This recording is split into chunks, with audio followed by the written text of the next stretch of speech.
ایک یہودی کا گزر مسلمانوں کی ایک بستی سے ہوا۔ اس کے دل میں ایک ترکیب آئی کہ کیوں نہ میں ان کے دین کے متعلق ان کے دلوں میں شکوک و شبہات پیدا کروں اور انہیں ان کے علماء سے بدظن کر دوں۔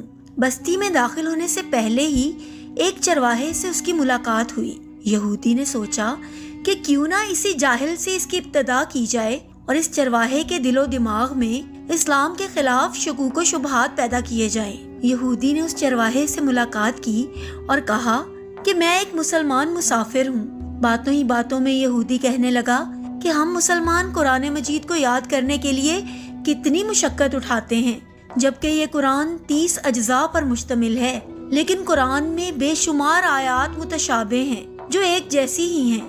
بار بار دہرانے کی کیا ضرورت ہے؟ اگر متشابہات کو نکال دیا جائے تو قرآن اور بھی مختصر ہو جائے گا اور یاد کرنے میں بہت آسانی بھی ہو جائے گی۔ چرواہا اس کی بات غور سے سنتا رہا اور خاموش رہا۔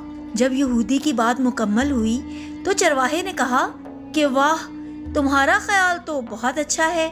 یہودی دل ہی دل میں بہت خوش ہوا کہ یہ چرواہا میرے جال میں آ گیا ہے۔ پھر اچانک چرواہے نے کہا کہ میرا ایک سوال ہے۔ یہودی نے کہا، پوچھئے۔ تم چاہتے ہو کہ قرآن میں جو متشابہات یا تکرار ہے اس کو نکال دینا چاہیے؟ ہاں، بالکل میرا یہی خیال ہے کہ جو آیت ایک مرتبہ سے زیادہ ہو اس کو قرآن سے خارج کر دیا جائے تو قرآن مختصر ہو جائے گا اور یاد کرنے میں بھی آسانی ہوگی۔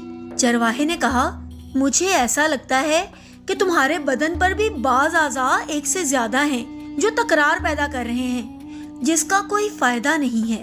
کیوں نہ تمہارے دونوں ہاتھوں میں سے ایک ہاتھ کو کاٹ دیا جائے، دو پیروں میں سے ایک پیر ہی رکھا جائے، اس لیے کہ یہ بھی تکرار ہے۔ دو آنکھوں کی کیا ضرورت ہے؟ کام تو ایک آنکھ سے بھی پورا ہو سکتا ہے۔ کیوں نہ تمہاری ایک آنکھ بھی نکال دی جائے؟ دو کان اور دو گردوں کی کیا ضرورت ہے؟ اس میں بھی تکرار ہے۔ اگر ان تمام تکرار والے اعضاء کو نکال دیا جائے تو تمہارا بدن بھی ہلکا ہو جائے گا اور غذا کی مقدار بھی کم ہو جائے گی اور تمہیں زیادہ جد و جہد کرنے کی بھی ضرورت نہیں رہے گی۔ کیا خیال ہے؟ یہودی اپنا سیاہ منہ لے کر فوراً اٹھ کھڑا ہوا اور اپنی راہ لی۔ زندگی بھر یہی سوچتا رہا کہ جب مسلمانوں کے چرواہے کی یہ فکر ہے تو ان کے علماء کے افکار کیسے ہوں گے۔ امید ہے آپ کو آج کی کہانی پسند آئی ہوگی۔ ایسی ہی دلچسپ کہانیاں سننے کے لیے پلیز ہمارے چینل کو سبسکرائب کیجیے۔